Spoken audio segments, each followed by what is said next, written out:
G'day everyone, how are we? In this video today I'm going to show you how I installed this snorkel onto my car. All snorkel installs are pretty much the exact same thing. The hard part with this was, this is a '05 Jeep Grand Cherokee, and they don't make snorkels for them anymore. This snorkel is actually from a '08 to 2011 isuzu dmax, or rodeo, and it matches the body lines pretty well. I looked at a few different options, and there's a few, I think it's a 100 series cruiser, but they stick out a bit further into the guard, and I'm not a big fan of that. I don't really like that. I did look at getting a stainless steel one made up. In Australia they're pretty popular, so it wouldn't be too difficult to find someone to fab one up. But I've had one before in a previous car, and they do look cool, they do look tough, but they're very noisy, that air induction noise that they make. Yeah, that's just not for me anymore. And besides, this does the job just fine. I'm not running big power, and I don't plan on running big power, so the stainless steel one to me just wasn't worth the money. But yeah, I'll show the video of how I installed it. Hopefully you can kind of adapt one to your vehicle if you can't find a snorkel for it. But the steps are pretty much similar.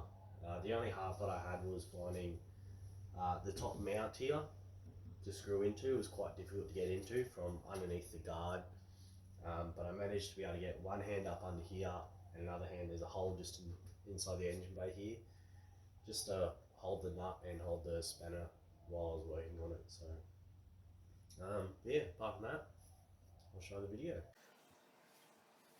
So here the first step is I removed the bolt that was holding in the radiator overflow. There's one bolt and one clip, just to help move it out of the way. Next is undo the pipe for the airbox and all the connections there.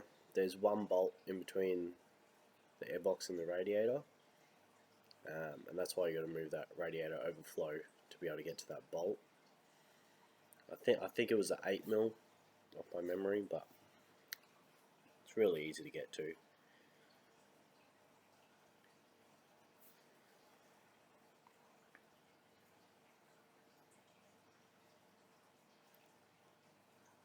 So prior to this, I also removed the wheel arch guard as well, just to make it a bit easier to get in there. So with that bolt removed, you can now take out the lower part of the airbox, which we'll need to modify later to the snorkel. The next step, what I did was put masking tape down on the guard just to help mark it out, and then I put the template over the top of that, roughly to work out where I'm going to have the snorkel. So once you've got it into position to where you want it to sit, then you can start drilling your hole.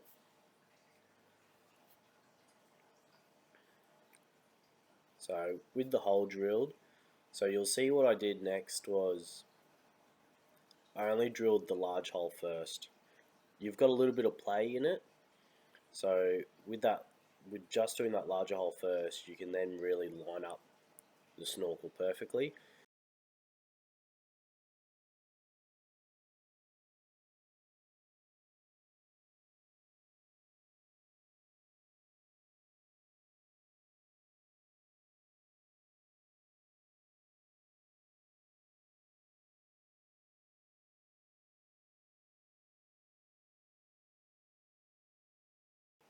And with the hole saw, you just have to buy a size that's suited to your snorkel. I found most hole saws, I found most snorkels to be about 100mm, or about 4 inches. So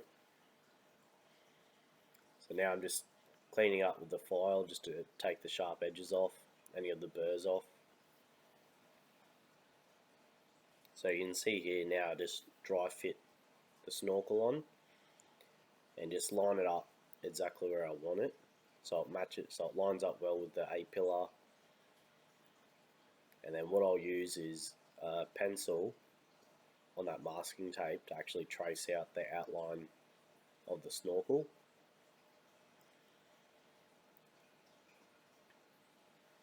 Because then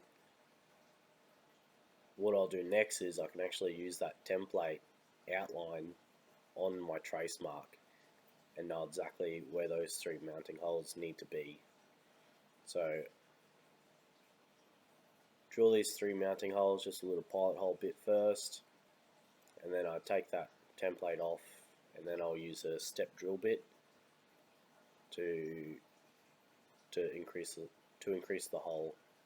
I think they're about an 8mm or maybe a 9mm hole for the mounting pins, and the step drill bit just makes light work of this metal.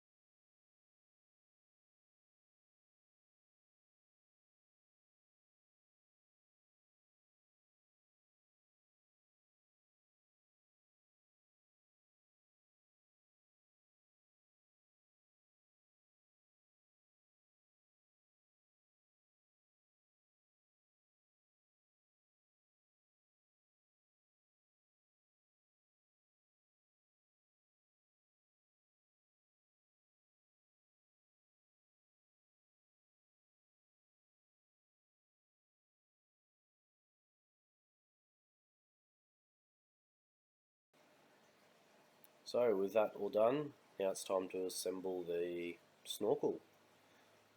So for this snorkel there was 3 pins, I guess you could call them, and they screw into the body of the snorkel, so a little bit of Loctite on each one just to minimise any chance of them ever coming loose. They shouldn't, but a little bit of Loctite would never hurt. Just screw those in, and I just nipped them up a little bit just to make sure they're in there nice and tight.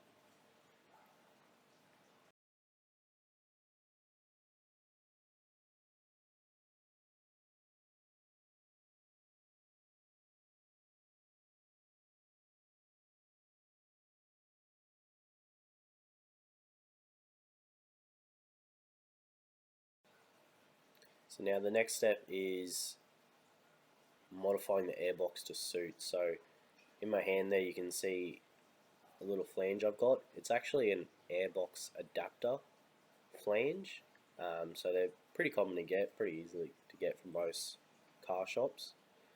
So here I am, so the airbox is in position now, and here I am, I've marked it out, and I've drilled out a hole to where I think best suits.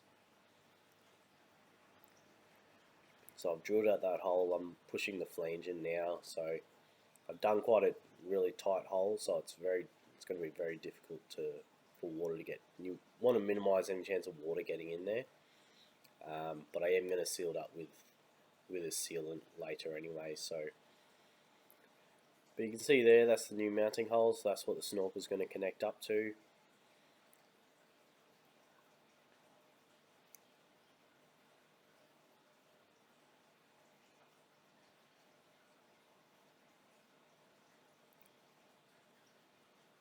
So the next step now is what I'm just marking out the 3 fixing positions, mounting positions. So I'm just going to drill those out. I was going to pop rivet them, but the inside of the airbox isn't a flat surface, so I ended up just using some nuts and bolts, which actually worked out really well. Pulled that flange in nice and tight to that airbox.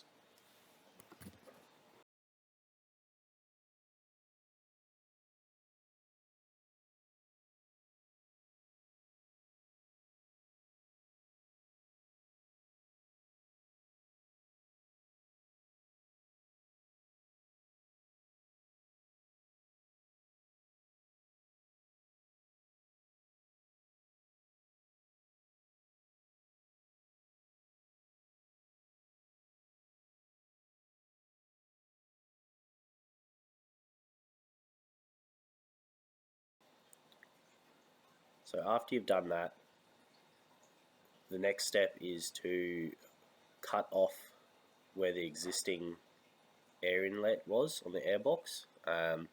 On this Jeep Grand Cherokee, it actually faces forward towards the headlights, so doing any water crossing or anything like that, it's just going to get a gut full of water straight to the airbox. So, and if you're fitting off a snorkel, the whole idea is to seal it up to the snorkel. So that once I've fitted off this flange well, the next step is I cut off that existing one and just grinded it down flat, and then I had a bit of metal plate lying around that I just cut the suit to cover up that hole.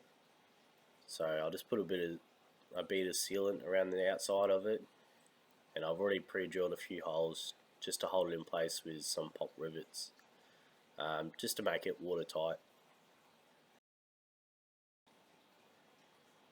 So now is the step of actually mounting the snorkel. So before this, the inner tube that sits inside the guard, I actually put a bit of sealant on that end fitting, which then slides onto the snorkel housing, and then it's just a matter of just putting on the washer and nuts onto those pins that are coming out of the snorkel body, and just tightening them down.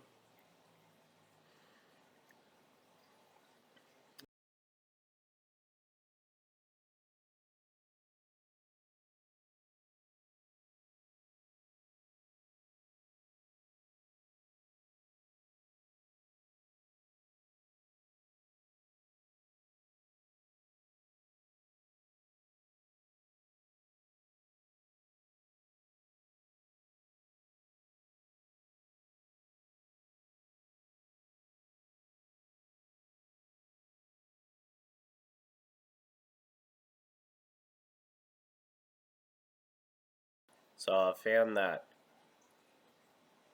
in some cases it probably would have been easier for me to take the whole guard off with this Jeep, just because it is very tight up there, and I was having trouble getting to that top mounting pin. An extra 5 minutes of just taking that guard off would have made the job a lot easier.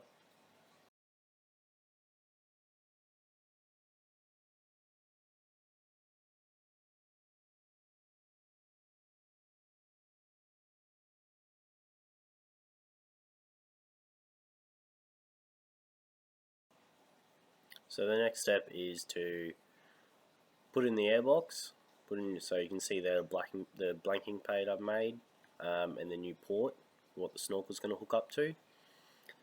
So fit that in. I just did it loosely, just because you've got to then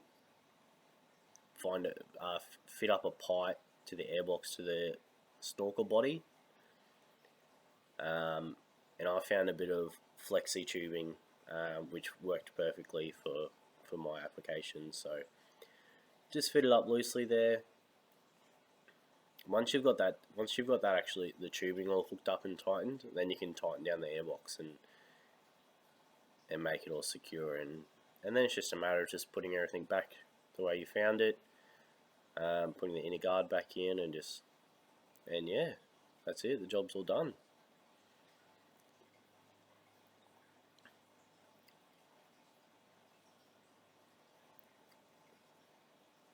So in this application, I had to find a bit of flexi tubing to fit the snorkel inner tube up to the airbox.